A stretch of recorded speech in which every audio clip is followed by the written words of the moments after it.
तो सबसे पहले आपने क्या करना है, आयोटा को और 3 आयोटा को मल्टीप्लाई करना है। तो माइनस प्लस क्या होगा, माइनस होगा और 3 1 3 आ जाएगा। उसके बाद आयोटा दर आयोटा क्या होगा, हमारे पास आयोटा का स्क्वायर आ जाएगा। अस्सलाम वालेकुम, welcome students, welcome to my YouTube channel. Students, आज हम डिस्कस करने जा रहे हैं how to separate imaginary and real parts of complex number.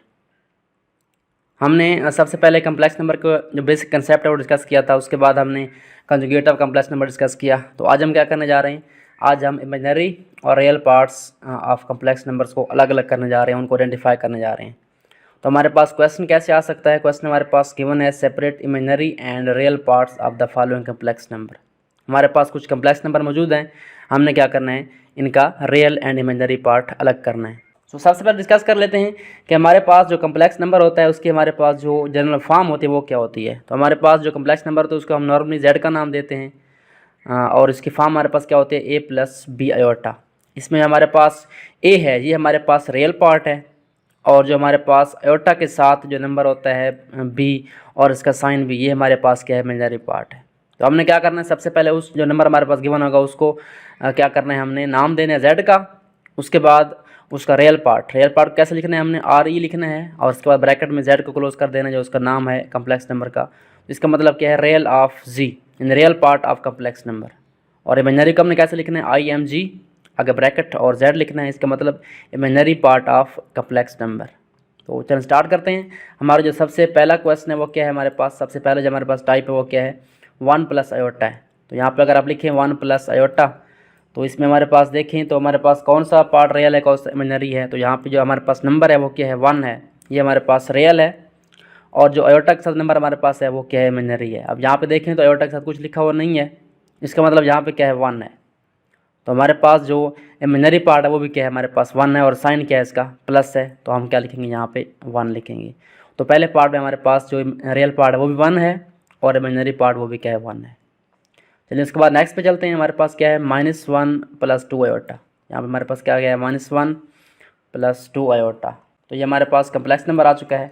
यहाँ पे आप देखें तो रियल पार्ट कौन सा है, हमारा जो सिंपल नंबर है कांस्टेंट वो -1 है। तो हमारे पास यहाँ पे क्या आ जाएगा, -1 रियल पार्ट में।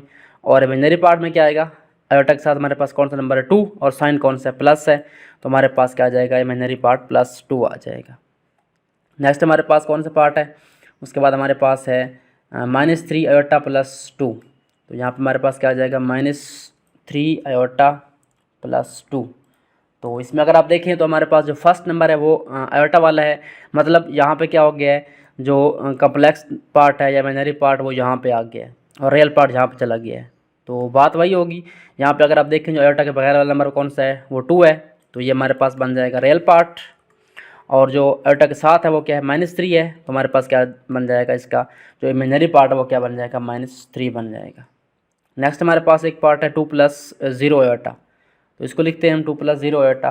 तो यहाँ पे क्लियरली आप देख सकते हैं हमारे पास जो रियल पार्ट है वो कौन सा है, रियल पार्ट 2 ही है। यहाँ पे देखें 2 है और आयोटा के साथ कौन सा नंबर है, वो प्लस का 0 है। तो 0 वैसे नॉर्मल पॉजिटिव लिखते हैं, वैसे ये न्यूट्रल नंबर है। तो यहाँ पर हमारे पास जो इमेजिनरी पार्ट है वो कौन सा है, हमारे पास 0 आ जाएगा। नेक्स्ट हमारे पास नंबर है -3 आयोटा। तो -3 आयोटा अगर आप यहाँ पे देखें तो हमारे पास क्या है, -3 आयोटा में हमारे पास सिर्फ कौन सी टर्म है, सिर्फ जो हमारे पास है कम्प्लेक्स नंबर वाली इमेजिनरी नंबर वाली टर्म है, इसमें कांस्टेंट नहीं है। तो कांस्टेंट यहाँ पे हम लिख सकते हैं 0। तो यहाँ पे हमारे पास क्या आ सकता है, 0 आ सकता है, 0 - 3 आयोटा। तो रियल पार्ट क्या होगा, हमारे पास 0 होगा। और जो हमारे पास इमेजिनरी पार्ट वो क्या है, 3 है और साथ क्या माइनस का साइन है। तो हमारे पास इमेजिनरी पार्ट क्या आ जाएगा, -3 आ जाएगा। सो उसके बाद हमारे पास लास्ट पार्ट है 2ab × आयोटा + आयोटा स्क्वायर।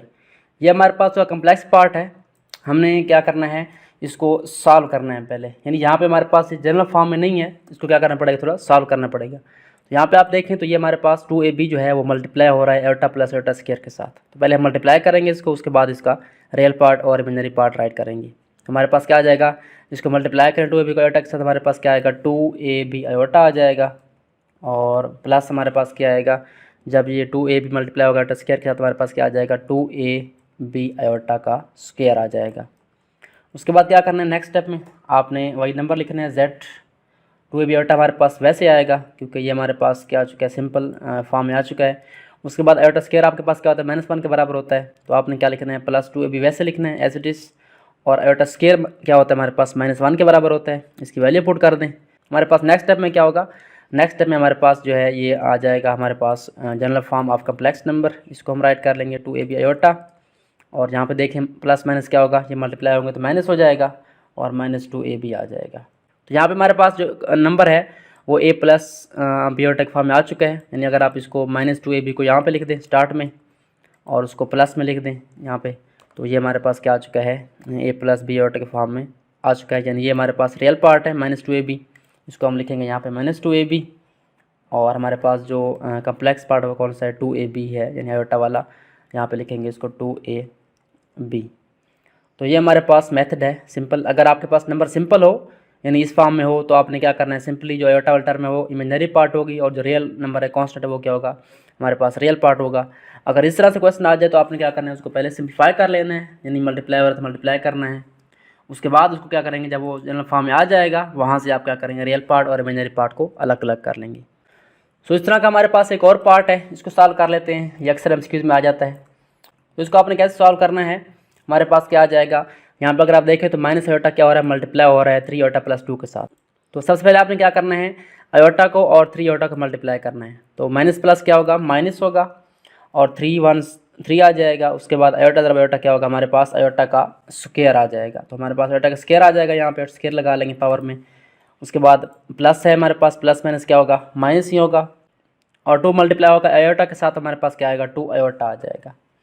तो यहाँ पे हमारे पास 2 आयोटा आ गया। आपने क्या करना है, आगे इसको मज़ीद सिम्प्लीफाई करना है। सिम्प्लीफाई करें इसको मज़ीद तो हमारे पास क्या आता है आंसर इसका, z इज़ इक्वल टू -3 है, पहले इसको लिखेंगे। उसके बाद आयोटा स्क्वायर हमारे पास क्या है, -1 के बराबर होता है। यहाँ पे आयोटा स्क्वायर की वैल्यू आ जाएगी, ये लिख लेंगे। उसके बाद -2 आयोटा एज इट इज़ आ जाएगा। और नेक्स्ट स्टेप में हमारा क्या आएगा, इसका आंसर आएगा, यानी जनरल फॉर्म में आ जाएगा ये कम्प्लेक्स नंबर की। अब यहाँ पे देखिए तो -3 मल्टीप्लाई -1, आंसर क्या आएगा इसका +3। और आगे हमारे पास क्या पड़ा है, -2 आयोटा, इसको हम लिख लेंगे। तो यहाँ पे हमारे पास क्या आ जाएगा, -2 आयोटा आ जाएगा।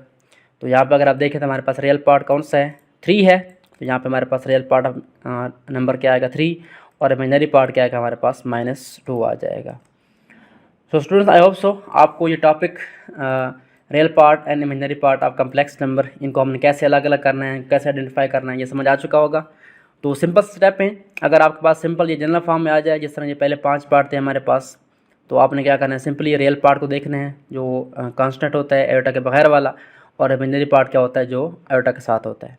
अगर इस तरीके से क्वेश्चन आ जाए तो आपने क्या करना है, उनको सिम्प्लीफाई करना है, पहले मल्टीप्लाई कर लेना है, उसके बाद उसको जनरल फॉर्म में लेके आना है और वहाँ से निकालना है अपने रियल पार्ट और imaginary part. So students, I hope so आपको ये टॉपिक समझ आ गया होगा। अगर आपने अभी तक मेरे चैनल को सब्सक्राइब नहीं किया तो काइंडली चैनल को सब्सक्राइब करें और मेरे फेसबुक पेज को फॉलो करें। Thanks for watching and don't forget to subscribe my channel.